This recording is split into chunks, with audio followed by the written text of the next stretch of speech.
You want to feel that you have a degree of control over events in your life, over people. We are all cut from the same cloth. We all have the same flaws. If you can't control yourself, then you're in a lot of trouble in this world. People have egos. You have to control your appearances a little bit. You have to tailor it. You have to be a bit of actor in this world.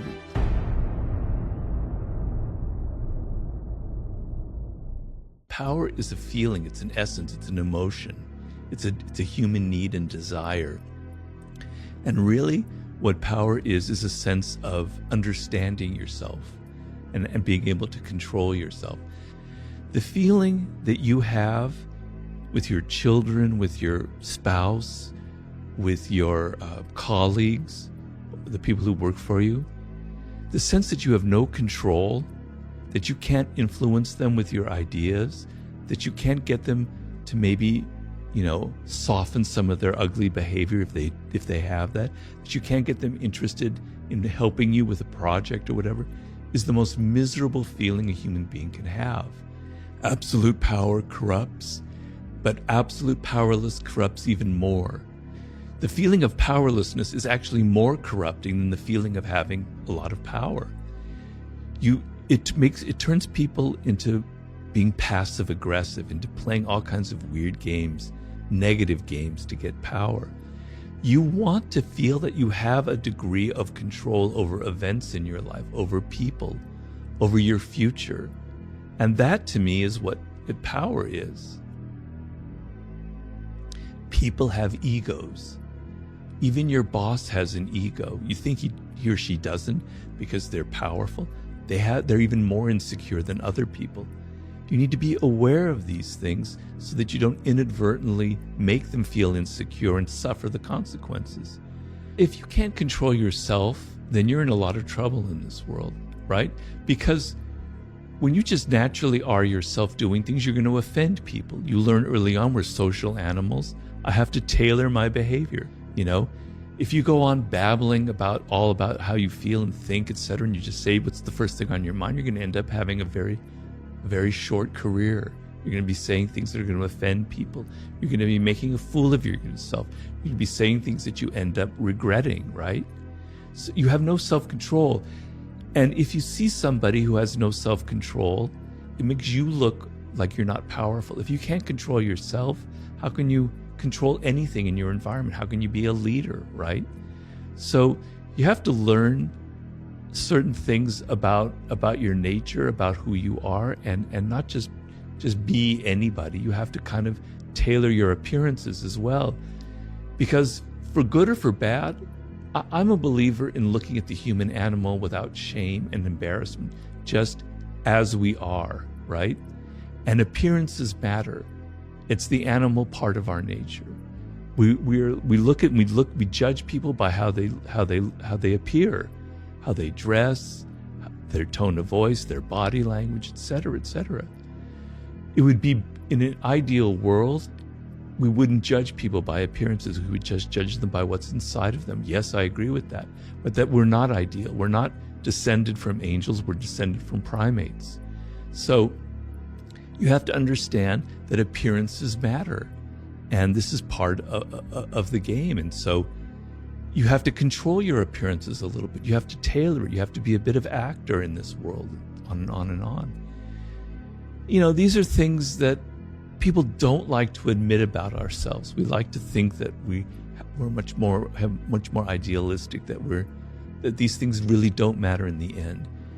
And I wish it were that way, but it's not. You have to play this game in life. To me, it's a form of wisdom, which is when you entered the public arena or your cafe, you knew you were an actor. You left the house, you put on a mask, and you had fun. You knew it was like fun. It was play. When you're a child, you like playing games. You like putting on costumes.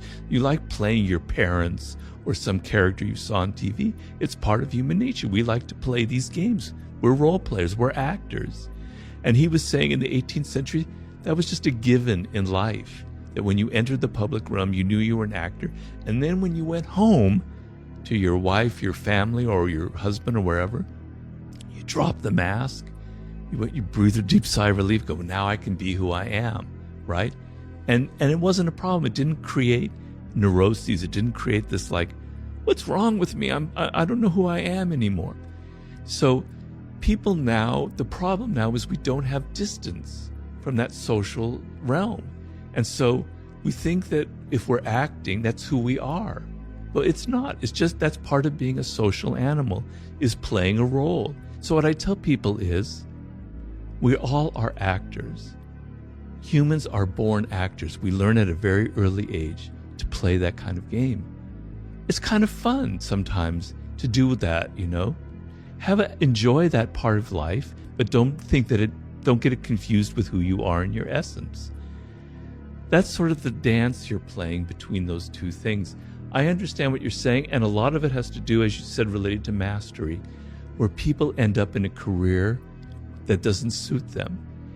I think I understand what you're getting at. When I look at like presenters or people in the news and they have to smile and be so cheerful, like, man, what a drag. I'd hate to be like that. That is so false. Don't you want to take a shower after you being so cheerful and chatty and all that shit? Yeah, I understand that. But if that's the profession you chose and you love it, then maybe you don't feel that way. But, I think it's okay to think of yourself as an actor. I don't think there's anything wrong about that. We were formed hundreds of thousands of years ago in particular circumstances. Our brains are wired a certain way, but we haven't fundamentally changed. The same raw emotions of envy, of aggression, of worrying about our status, about having to disguise ourselves and appear like we're saintly and loving, that we don't have a shadow, which we all have. None of that has changed. And one of the worst things that people do is, you're out in the work world and you need to hire somebody. You need to find a colleague. You need to find a partner or an employee. Your mind naturally gravitates towards a friend, right?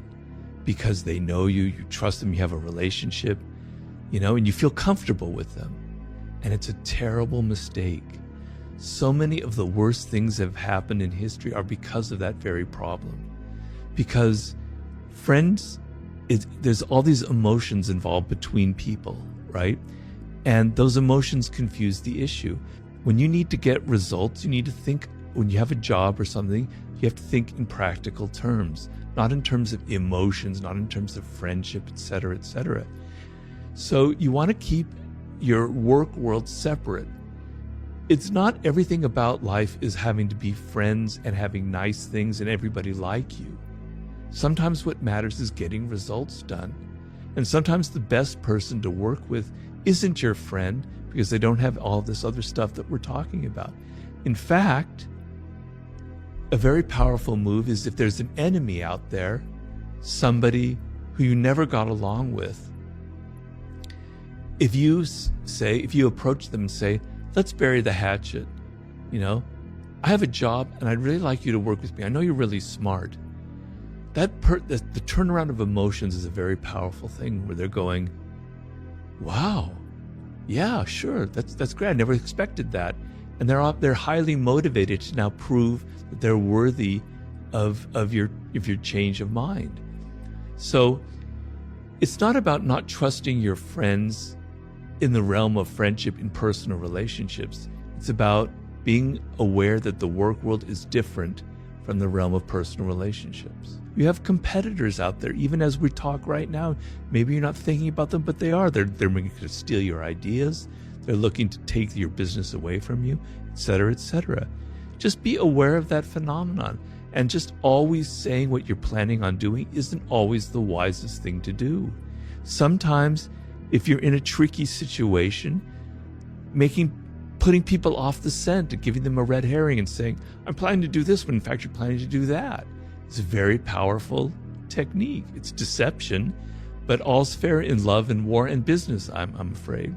So, there are moments where you don't want to lay all your cards out on the table, right? You want to either create a little bit of mystery so that people don't know what you're going to do next and they're wondering what you're going to do next. And as they're wondering what you're going to do next, they're kind of on their heels a little bit. What's the next thing that Stephen is planning? I don't really know. Wow. It's a very powerful approach. There are other times and other experiences and moments in life where you do want to reveal what you're planning to do because there's a purpose behind it. I'm just saying, be aware. Don't just act in this world. Be aware. Have a strategic mindset. Sometimes concealing is what you need to do. Sometimes not concealing is what you need to do. We all have this idea like, oh, they're a narcissist. I'm not a narcissist. I'm not self-absorbed, but they are. Yeah. I don't have any of those traits. Well, damn it. Every single human being has self-absorption traits. We can't help it. We naturally think of ourselves first. Yes, there are people who are much deeper narcissists in life, no doubt, and there are toxic narcissists, but we all have a touch of it. I want you to be a little more humble in this world and not be so arrogant and not think that you are somehow exempt from having a dark side, that somehow you were born with a halo over your head, that you were born different, you don't have human nature, that you're a saintly person, you're much better. Get rid of your moral superiority, because I find that deeply offensive. We are all cut from the same cloth. We all have the same flaws. And when you look at yourself, and when I wrote The Laws of Human Nature, I'm going, damn it, Robert, you have a dark side. You're a narcissist. I had to come to terms with my irrationality, my grandiosity, my aggressive instincts. But it's the only way to change yourself is to be aware that you have these issues. But if you go around in life thinking, I don't have any of these problems, I'm not a narcissist, you're never going to have the awareness to stop the fact that you are actually one. There's a reason why we're narcissists. When your parents have to kind of not abandon you, but have to not give you as much attention as you used to have, and you're 3 years old or 4 years old, you don't remember it, but it was very painful. Like, oh, they don't love me as much. What's wrong with me, right? I have to get that love and attention, not just naturally. I have to do things to earn it, etc., etc. And what happens with a lot of people in that situation when you're a child is, I have to develop I have to be my own mother or father. I have to find a way of loving myself. When something bad happens, I have to retreat inward and go, I'm really not so bad at all. I'm actually a decent person. I like my own tastes. I like the clothes that I wear, etc., etc. You're developing the shreds of self-esteem, right? And people who never develop that because they were abused or they were abandoned or even if they were suffocated, never developed that self-esteem.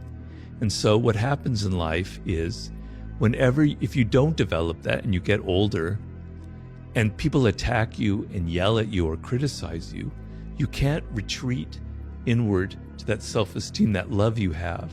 The only thing you know is to get angry, they call it narcissistic rage, and to yell at people and say, God, get away from me, you're evil, etc., etc., etc., right?